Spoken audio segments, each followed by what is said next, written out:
హర్షు ఏమైంది హర్షు? పిలిస్తే పలకట్లేదు. హెడేక్ వస్తుంది మమ్మీ బాగా.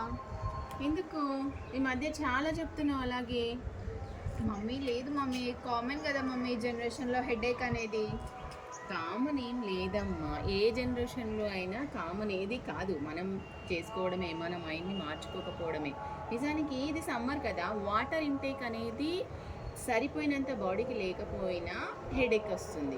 అలాగే స్ట్రెస్ ఎక్కువ ఫీల్ అయినా హెడేక్ వస్తుంది. ఈ మధ్య ఎగ్జామ్స్ ఉన్నాయి కదా, ఎగ్జామ్స్ కోసం ఎక్కువ స్ట్రెస్ ఫీల్ అయినా కూడా ఈ హెడేక్ అనేది రావడం జరుగుతుంది. చదువు అనేది ఎప్పుడు మన జీవితంలో ఒక భాగమే కానీ జీవితం అయితే కాదు.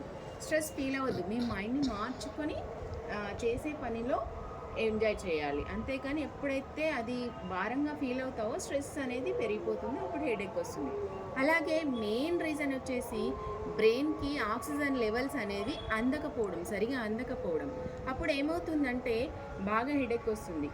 దీనికి నేను ఒక చిన్న చిట్కా చెప్తాను.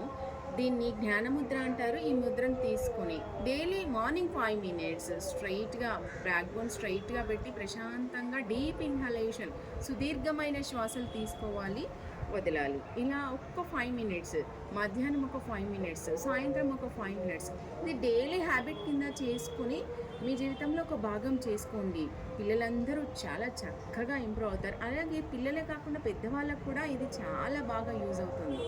మీ ప్రియమైన వారికి ఇది పంపించండి. ధన్యవాదాలు. Thank you.